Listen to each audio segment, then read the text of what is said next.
What is up, guys, and welcome back to a brand new video. Today we're here for the French Grand Prix, round 8 of season 2. I think overall we're on episode 29 now, so we're almost dipping into the 30s. It is getting that serious, almost into the midlife crisis of the career mode series. Who knows? I've got a good feeling about this game. I feel like we'll probably get to like 100 episodes or maybe even more. We'll have to wait and see.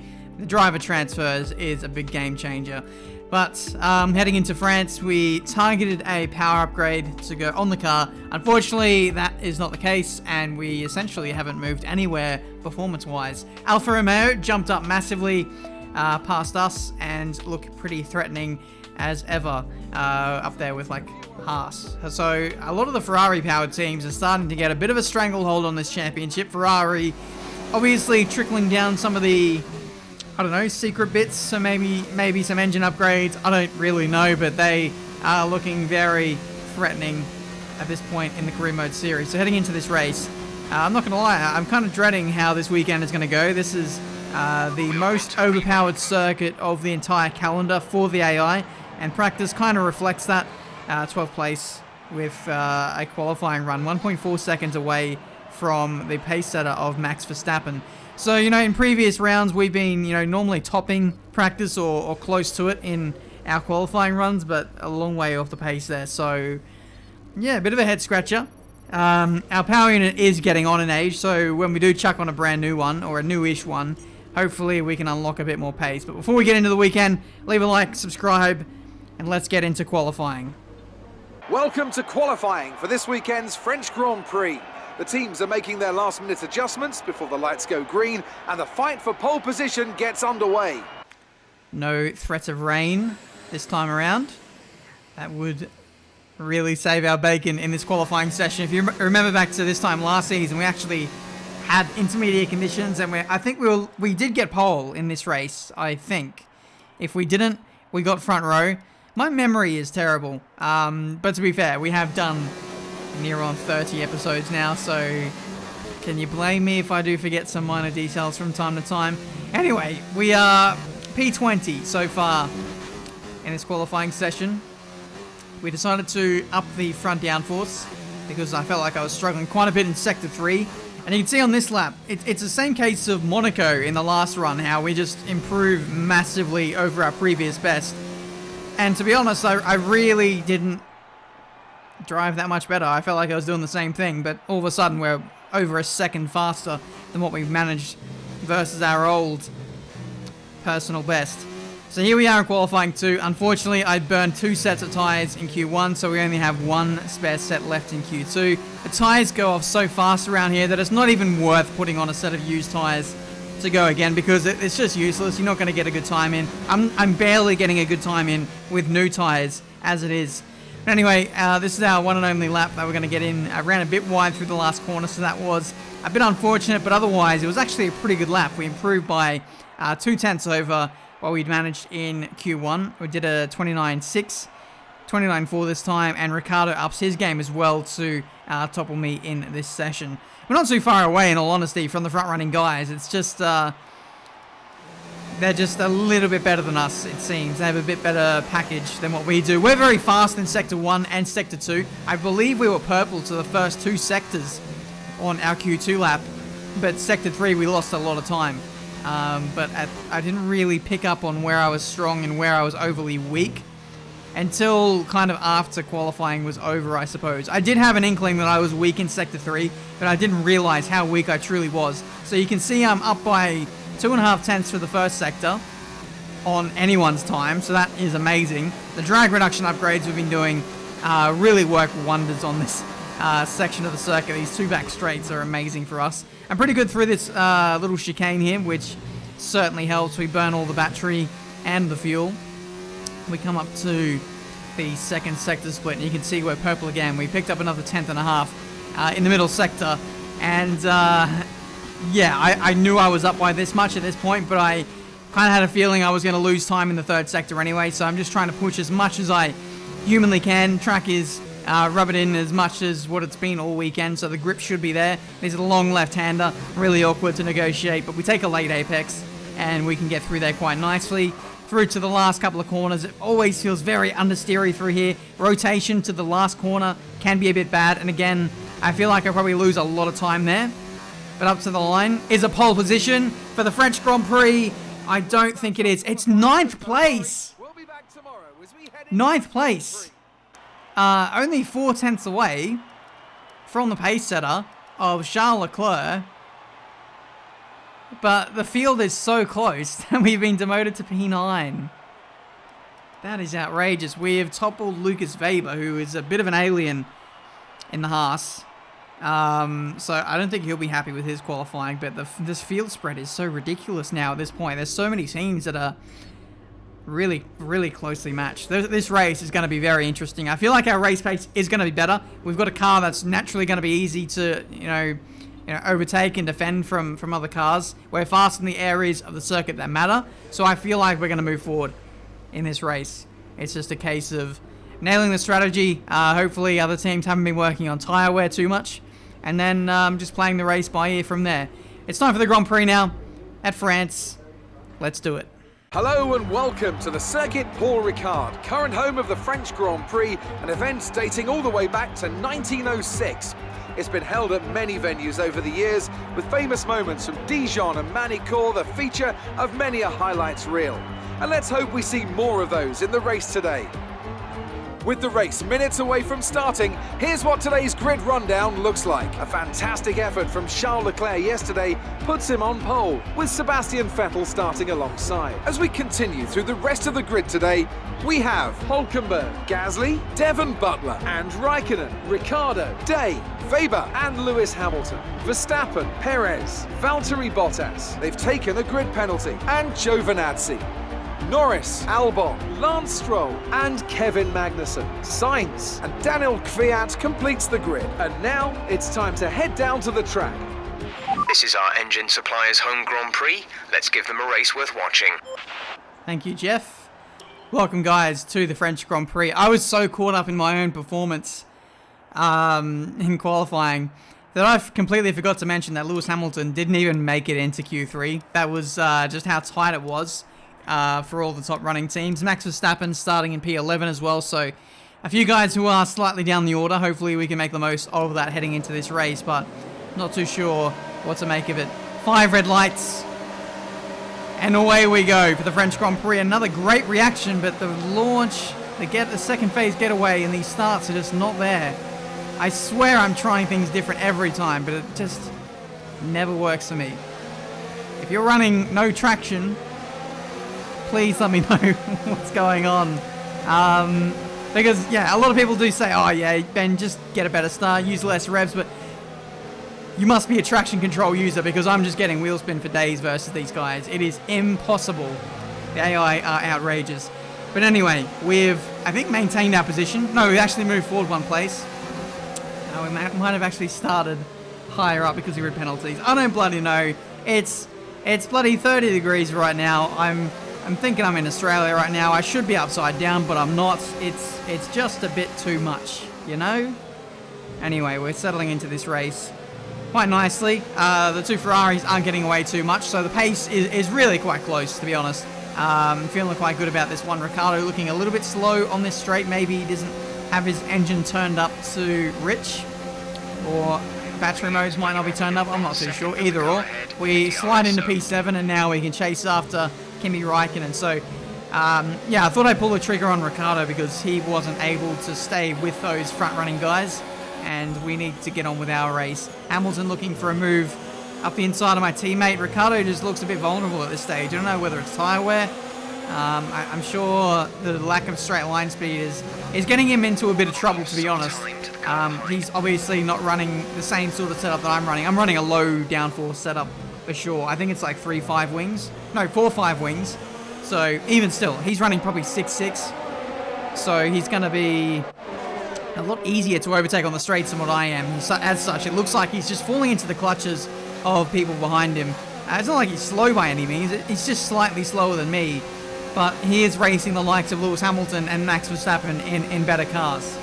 And Lucas Weber in a better car. So, yeah, he's kind of getting swamped at the moment. But Let's see if he can mount a comeback later on in the race. Side by side with Hamilton through the middle sector of the lap.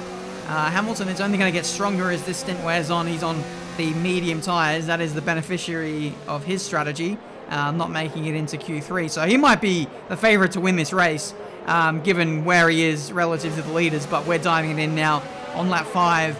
Actually was meant to stop last lap, but I felt like it was maybe a little bit too early. Oh, Daniel's in too! Daniel's in! Oh no! Go. Exit now. Oh no, Daniel, I'm so sorry. I genuinely, hand on heart, did not know that Daniel was going to come in on this lap. I honestly felt like the AI were going to come in lap 6 or 7 or something like that. I thought it was another like really super early stint from Renault to come in at the end of the first pit stop. But I screwed over Daniel massively. I did the calculations, and I think Daniel lost like 7 seconds just by stacking in behind me. Hulkenberg is out of the race in the Haas, so that is very unfortunate. Haas building some solid momentum. They had a double podium last time out in Canada, and today they only have one car in the race, and that's Lucas Weber, who is, at this stage, I don't even think in the points yet. And there he is.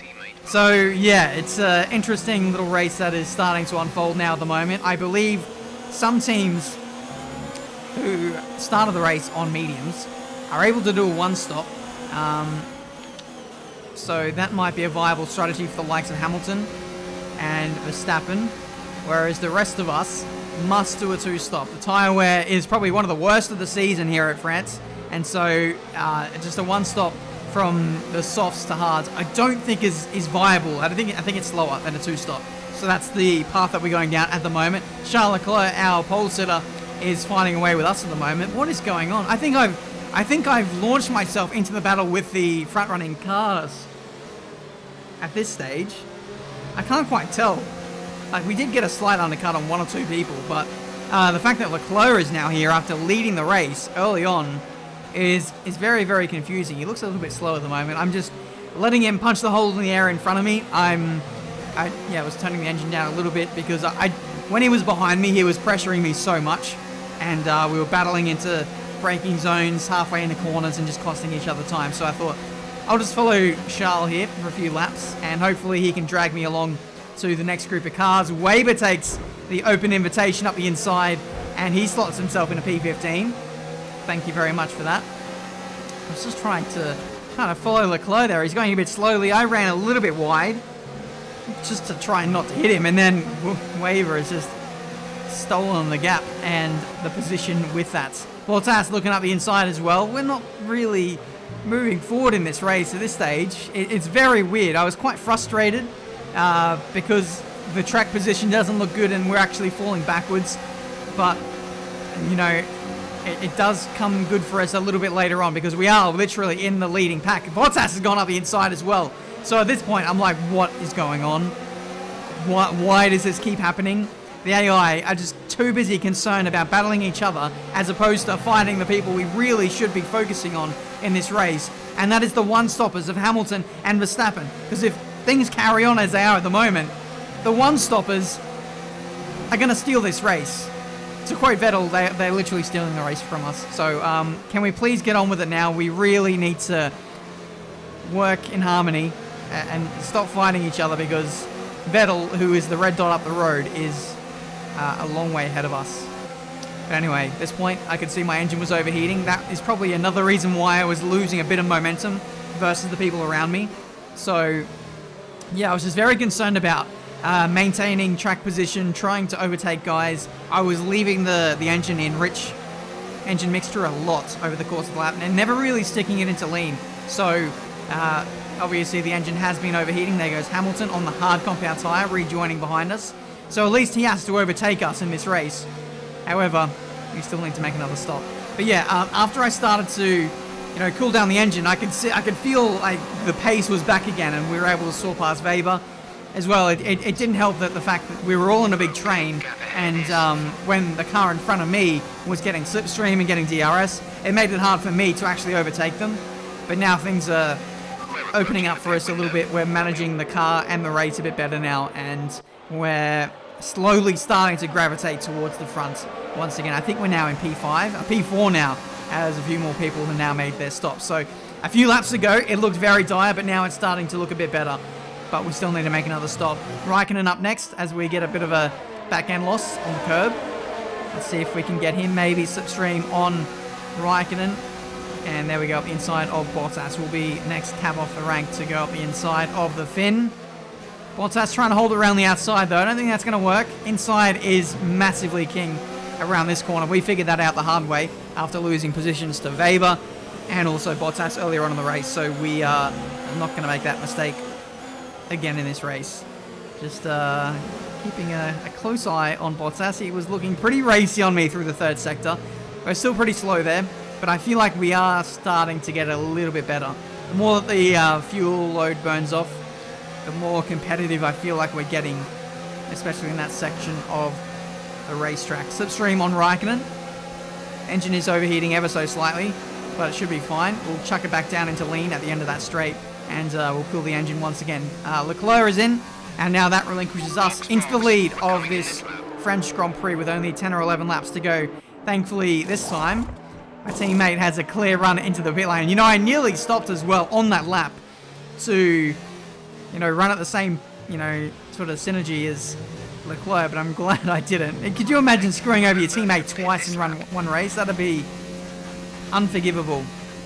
I feel like Cyril will give me a bit of a talking to after this race is done anyway, after that selfish pit stop in the first stint. But here we go. Final stop of the race. We're doing somewhat of an overcut over Charles Leclerc. I feel like some of those guys might emerge in some traffic. I'm going to have fresher tyres for the rest of the race. And overall, I feel like it'll give me a better chance at going for the fastest lap towards the end of this race. Unfortunately, ghosting through Giovinazzi, which is a shame. Pierre Gasly looked like he was very close to the front as well. And this is the closing stages of this race. We're rejoining on the circuit, and Lucas Weber having a nice little go into turn one. Couldn't quite get that move done as we see the replay.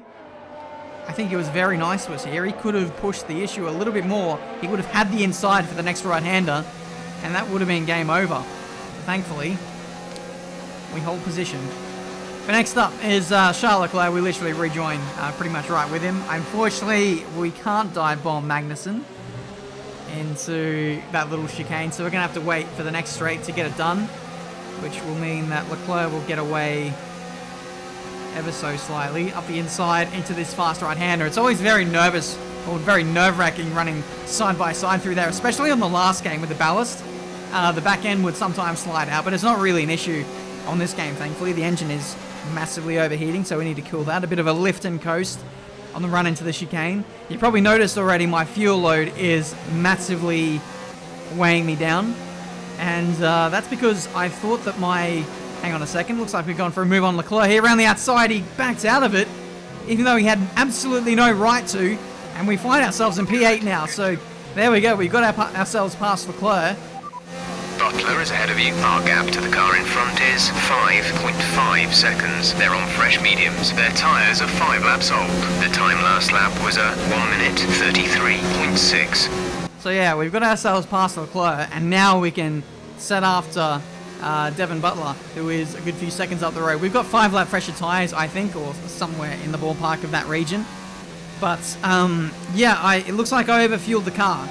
Ever since Season 2 started, my fuel consumption for the Renault has not been anywhere near as good as what it was in Season 1. And so I've just been overfilling the car. And I overfilled it even more for this race because I thought we'd be using rich revs a lot in this race, but we just haven't been burning the fuel, and it's just been weighing us down. Currently, the fastest lap is a 1:32.3. But anyway, getting back to this race, I had a little query about the fastest lap, because I feel like we've got a bit of pace towards the back end here. I feel like we can probably push for it. You know, we have been managing our engine a little bit. We've been managing the battery even more so. But yeah, I feel like we could have a good crack at the fastest lap. It's only 0.3 better than what we've managed already, so I feel like we might be half a chance here, especially if we get DRS and slipstream on Norris, particularly on the next lap. This could be a fastest lap attempt from us. So yeah, just making sure I cool out the engine and save a little bit of battery, and I feel like we can go for fastest lap, so we'll see. Antonio Giovinazzi, unfortunately, is out of this race. He was putting pressure on me quite a bit in this race early on. There we go, around the outside of Norris. That's us through to P7. Still trying to chase after Devon Butler though. Okay, some information on Perez. They have an issue with their car. They're going to be slow. And now Sergio with some issues. So a few of the one-stoppers in this race are looking a little bit slow at this point. There's Hamilton and Sergio. Sergio, of course, with some kind of mechanical problem, which is slowing him down at the moment. But yeah, all the two-stoppers were reeling in the one-stoppers quite massively. They do still have the ascendancy at the moment. I believe Max Verstappen is actually leading this race, having started from outside the top 10. So the one-stop has proven to be quite OP today. The next up is Sergio Perez. He is also one of those one-stoppers, but he's got that problem, which is going to unfortunately cost him a position to us, I think. He's just going really slowly. We're catching him by like probably 2 seconds a lap. And hopefully we can get the leapfrog here with Sergio. We can get some slipstream, get some DRS, and that might launch us towards Devon Butler for the second half of this lap, but that is quite a stretch. Here we go, overtake mode is engaged, rich fuel mixture. It's quite crazy how much fuel we've still got left. It's absolutely mad, but here we go, through the middle sector chicane. This feels like a pretty good lap so far. We might actually push the fastest lap on the last lap here. Tyre wear, especially in this last stint, hasn't been too bad, so we'll see what we can manage. Purple to the middle sector. So that slipstream and DRS certainly helped us now. But unfortunately, I think Devon is going to get away with P5 in this Grand Prix. Really, it's a really weird one because, you know, it feels like we're a million miles off the pace, but realistically, we're not too far. We're not slow. We just seem to have made some bad strategy calls and got caught up in the midfield battles halfway through the race, which really set us back. But anyway, Max Verstappen wins the Grand Prix. We're pushing ultra hard here, and I think we will get the fastest lap as we cross the line. Great drive, great drive. We're really happy with that performance. Talk to me, Ant. What was it that set them apart from the competition today? Well, when you overtake that many people, I'd certainly hope you'd win the race. Their car was really effective in the slipstream here today, and the team would be pleased that they didn't cook the engine, given how long they were spending in the hot air behind other cars. They had a lot of confidence to push their tyres hard as well, especially going into the corners, which allowed for some late braking and some exciting passes. Red Bull put up an outstanding fight for the front position today, and it's great to see it paid off for them. They do so much for the sport that you can't help but be delighted by today's race win.